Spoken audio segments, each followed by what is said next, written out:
पढ़ेंगे प्रकाश का परावर्तन।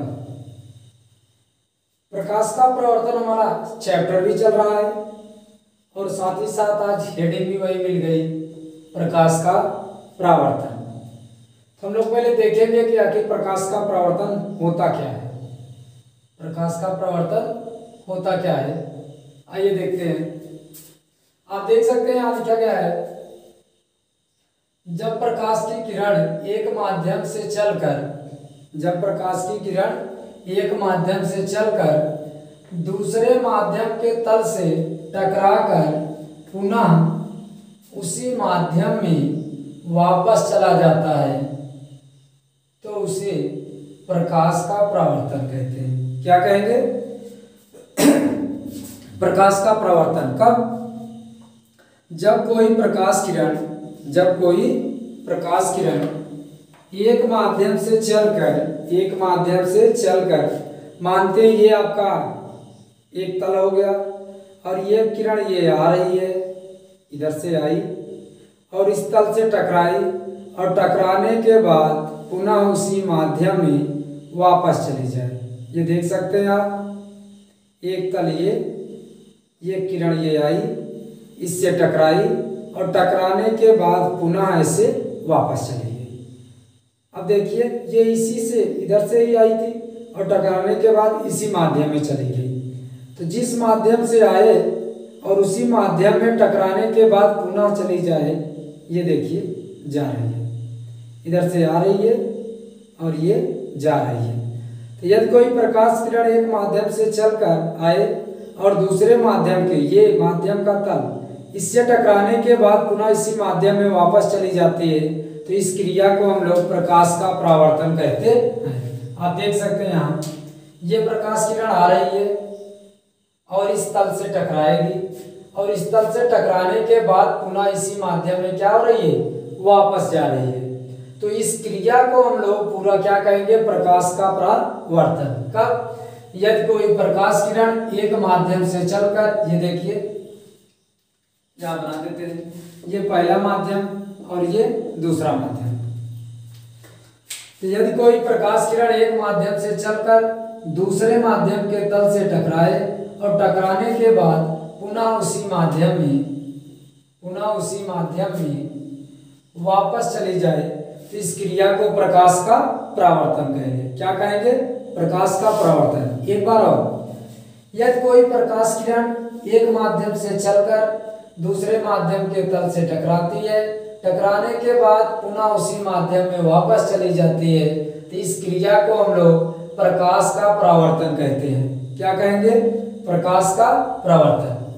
अब देखिए ये जो किरण आ रही है, आपको दिखाई दे रहा होगा, ये किरण आ रही है, ये आपकी आपतित किरण। कौन सी किरण होगी? आपतित। यहाँ देख लीजिए ये किरण आपकी कौन सी होगी? आपतित किरण। और तल से टकराएगी, तल से टकराने के बाद जो किरण जाती है उसी को हम लोग कहते हैं परावर्तित किरण। कौन सी किरण? परावर्तित। जो तल से आकर टकराएगी उसे आपतित किरण, टकराने के बाद जो जाएगी उसे हम लोग परावर्तित किरण। और देखिए ये आपका लंब है, ये आपका अभिलंब है और अभिलंब, आपतित किरण, परावर्तित किरण और अभिलंब तीनों जहां पर मिलते हैं इस बिंदु को हम लोग कहते हैं आपतन बिंदु। क्या कहेंगे? आपतन बिंदु। ये कोण की अगर बात करते हैं, ये कोण हमारा होगा आपतन कोण और आपतन कोण को हम लोग आई से व्यक्त करते हैं। ये कोण होगा हमारा परावर्तन कोण, परावर्तन कोण को हम लोग आर से व्यक्त करते हैं। आने वाली किरण को आपतित किरण और जाने वाली किरण को परावर्तित किरण।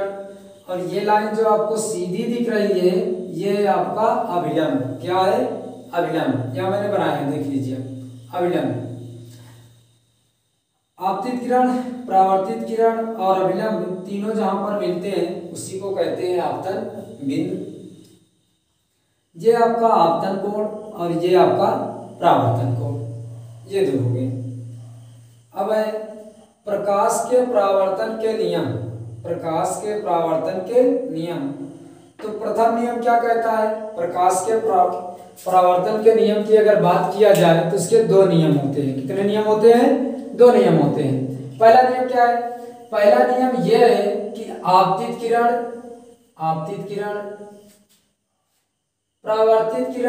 परावर्तित किरण, तथा आपतन बिंदु, ये आपका आपतन बिंदु पर डाला गया लंब, ये लंब, डाला गया लंब तीनों एक ही पृष्ठ में होते हैं।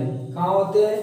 एक ही पृष्ठ में। आप देख सकते हैं यहीं पर आपकी आपतित किरण, यहीं पर परावर्तित किरण और यहीं पर अभिलंब, तीनों एक ही पृष्ठ में होते हैं। प्रथम नियम क्या कहता है?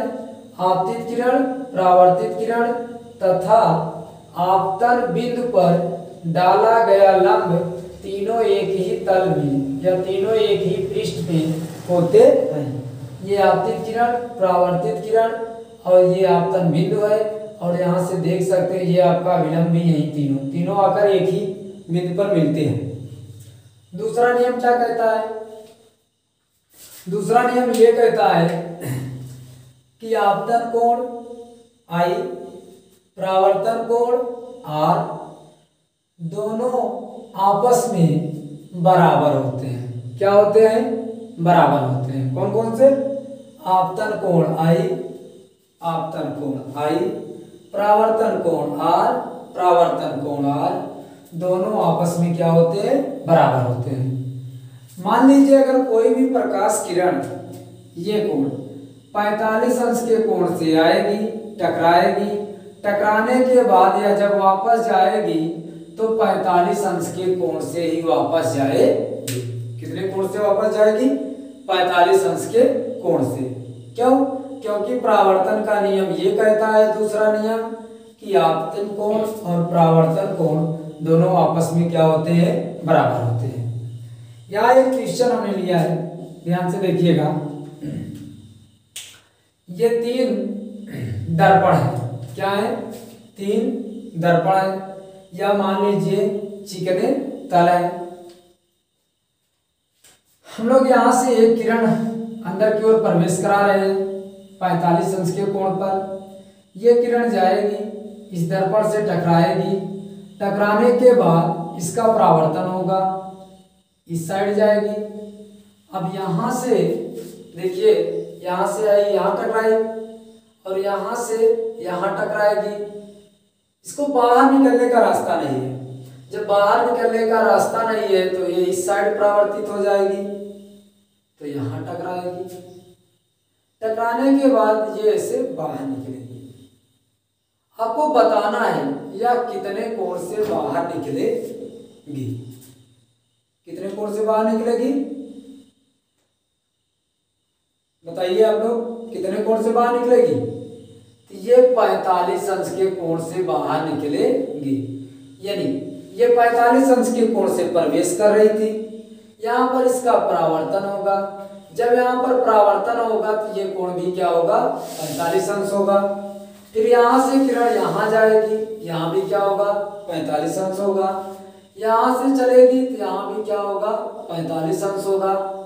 फिर यहाँ जब आएगी तो यहाँ भी क्या होगा? 45 अंश होगा। तो 45 अंश से क्या होगी? बाहर आएगी। कौन सा नियम लग रहा है? प्रकाश का परावर्तन का नियम। तो प्रकाश का परावर्तन का नियम क्या कहता है? दूसरा, आपतन कोण, परावर्तन कोण दोनों आपस में क्या होते हैं? बराबर होते हैं। इसलिए कोई भी प्रकाश किरण जितने कोण से प्रवेश करेगी, चिकने तल पर टकराने के बाद पुनः उसी कोण से क्या हो जाती है? वापस होती है। पुनः उसी कोण से वापस होगी। तो ये था एक अच्छा सा उदाहरण आपके लिए। अब देखिए, दैनिक जीवन में विसरित परावर्तन के उपयोग। हमारे और आपके जीवन में परावर्तन का प्रयोग कहाँ होता है या कहाँ उपयोग किया जाता है? देखिए, कमरे की खिड़की में, आपके यहाँ कमरा होगा, कमरे में खिड़कियां लगी होंगी, लगा खुरदुरा कांच। कौन सा कांच? खुरदुरा कांच। सूर्य के प्रकाश का विसरित परावर्तन करता है। सूर्य का जो प्रकाश आता है उसको क्या करता है, विसरित करता है, परावर्तन करता है, जो हमें चकाचौंध से बचाता है।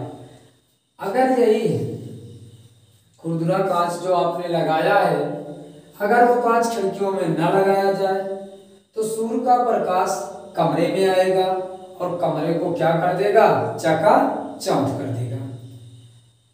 जब यह खुरदुरा कांच लगा दिया जाता है तो सूर्य के प्रकाश की किरणें इस कांच पर पड़ती है, तो ये कांच करता क्या है, उसको परावर्तित कर देता है। क्या कर देगा, परावर्तित कर देगा। यहाँ पर देखिए दूसरा, अखबार खुरदरे व सस्ते कागज पर छापे जाते हैं। जो आप न्यूज़पेपर पढ़ते हैं उसको किस पे छापा जाता है, खुरदरे व सस्ते कागज पर छापे जाते हैं। रीजन, किस कारण से, जिससे उन पर पड़ने वाला प्रकाश का विसरण परावर्तन हो सके तथा छोटे अक्षरों को आसानी से पढ़ा जा सके। अगर यह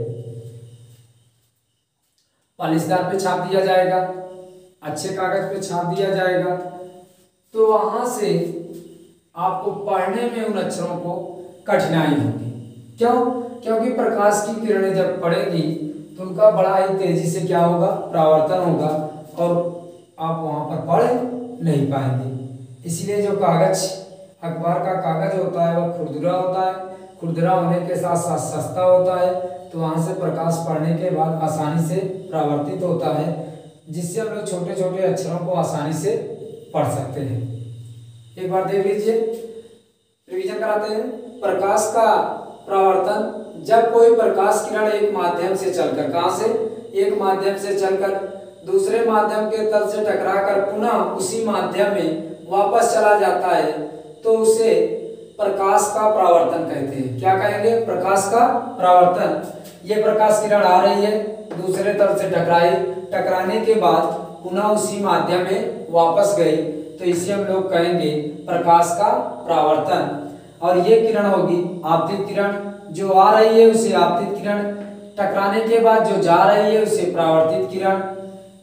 ये आपका अभिलंब, जो सीधा खींचा गया है वो आपका अभिलंब, और जहां पर तीनों आकर मिलते हैं उसे कहते हैं हम लोग आपतन बिंदु। ये आपका आपतन कोण, ये आपका परावर्तन कोण। आपतन कोण और परावर्तन कोण दोनों आपस में बराबर होते हैं। प्रकाश के परावर्तन के नियम की बात किया जाए तो प्रकाश के परावर्तन के दो नियम होते हैं। कितने नियम होते हैं, दो नियम होते हैं। पहला नियम क्या कहता है, पहला नियम ये कहता है आपतित किरण, परावर्तित किरण तथा आपतन बिंदु पर डाला गया लंब तीनों एक ही तल में होते हैं या एक ही पृष्ठ पे होते हैं। यहाँ आप देख सकते हैं आपतित किरण, परावर्तित किरण, अभिलंब तीनों कहाँ हैं, आपतन बिंदु पर आकर मिल रहे हैं। दूसरा नियम क्या कहता है, आपतन कोण आई आपका ये है, परावर्तन कोण आर, परावर्तन कोण आर ये है। दोनों एक दूसरे के क्या होते हैं, बराबर होते हैं। एक उदाहरण लिया हमने, ये 3 दर्पण है और यहाँ से कोई प्रकाश किरण 45 अंश के कोण पर प्रवेश कर रही है, तो यह प्रकाश किरण जब यहाँ से टकराएगी, टकराने के बाद जब इधर जाएगी, इस साइड में जाएगी तो 45 अंश के कोण पर जाएगी, तो यहाँ टकराएगी फिर 45 अंश के कोण पर, फिर यहाँ से जब चलेगी यहाँ भी 45 अंश के कोण पर, यहाँ टकराएगी 45 अंश के कोण पर, तो जब बाहर निकलेगी तो भी कोण कितना होगा, 45 अंश।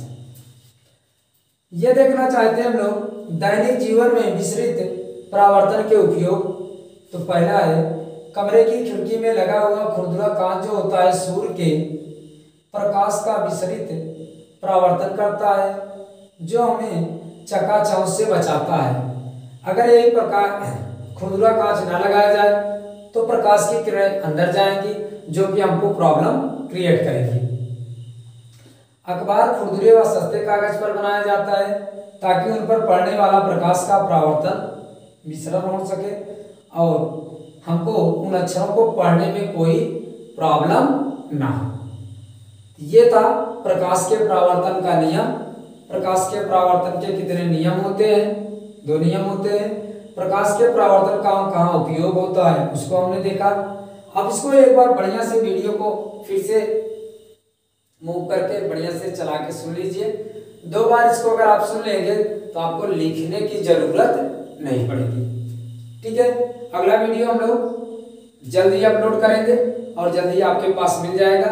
अब लगातार वीडियोज आपको मिलते रहेंगे। ये पहला पार्ट है।